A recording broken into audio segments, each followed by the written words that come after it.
मिळत आहे. अत्यंत उत्तम दर्जेदार अशी ही वाचनीय पुस्तके, तेही द्विभाषिक. यामुळे आम्हाला वाचनाची, पाठांतराची सवय आमच्यासारख्या ग्रामीण भागातील शाळेतील मुलांमध्ये निर्माण झाली आणि याचे सर्व श्रेय दीपशिखाताई व धीरज भैया आपणास द्यावेच लागेल.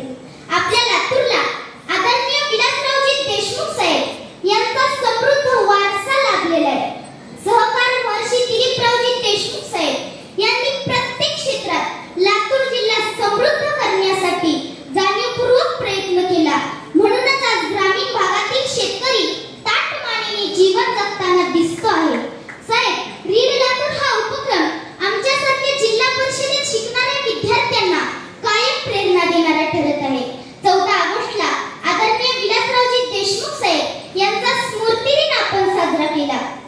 मागच्या वर्षीपासून 14 ऑगस्ट या दिवशी आम्ही सकाळी सुमारे 3 तास रीड लातूरद्वारे पुरवण्यात आलेल्या पुस्तकांचे वाचन करत आहोत आणि त्यावर चर्चा सुद्धा. खरं सांगते मंडळी, मी या 3-4 महिन्यात 5 ते 6 कीर्तन केलेले आहेत. रीड लातूर हा उपक्रम माझ्या शाळेत येण्या अगोदर मला व्यासपीठावरही बोलता येत नव्हतं. जेव्हा रीड लातूरमधील पुस्तकांचे वाचन सुरू झाले, मला वाचनाची आवड निर्माण झाली. आमचे पुरी सर आम्हाला वाचलेल्या पुस्तकावर आपले मत मांडण्याचा आग्रह करतात. पुरी सरांनी वारंवार मला माझे मत मांडण्याची संधी दिली आणि मी बोलत गेले. रीड लातूरच्या एका मोठ्या व्यासपीठावर एकमत भवन येथे मला मनोगताची पहिली संधी लाभली. त्यावेळी मंचावर आमचे आमदार धीरज भैया विलासराव देशमुख व रीड लातूरच्या प्रणित्या दीपशिखाताई धीरज देशमुख हे उपस्थित होत्या. तेव्हापासून मला भाषणाची आवड निर्माण झाली.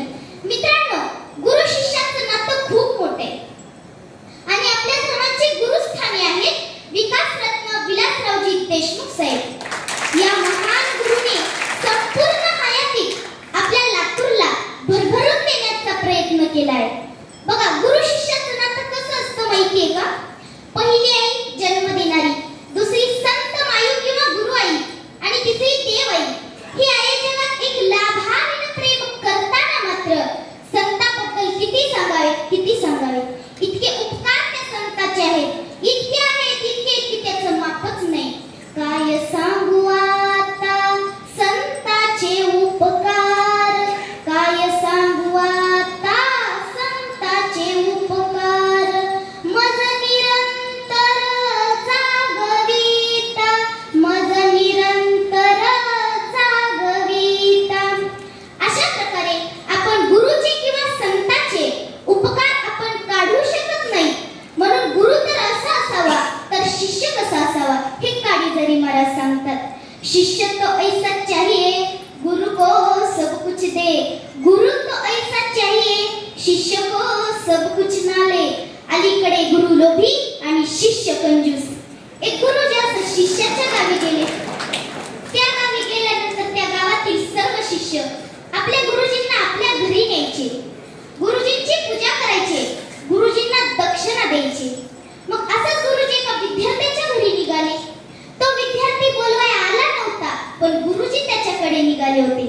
मग त्या विद्यार्थ्याच्या घरी पोहोचल्यानंतर गुरुजींना त्याच्या दारात एक घोडी दिसली. इतकी छान ती घोडी होती, फारच आकर्षक होती आणि गुरुजींना ती फार आवडली.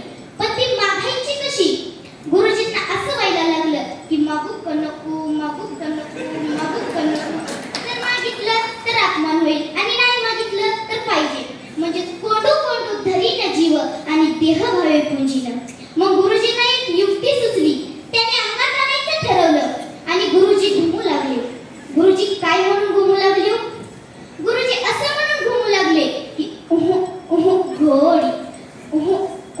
घोडी असं म्हणून गुरुजी घुमायला लागले. तर शिष्याला तर पंचायतच पडली. माझी 60-70 हजाराची घोडी जाणार. मग माझी 60-70 हजाराची घोडी फुकट कामाने जाता गुरुजीकडे एक शाल जोडे. मग शिष्याला पण एक युक्ती सुचली आणि त्याने पण अंगात आणायचं ठरवलं आणि तोही घुमू लागला. तो काय म्हणून घुमू लागलो? तो असं म्हणून घुमू लागला की शाल जोडी, शाल जोडी असं म्हणून शिष्यही घुमायला लागला.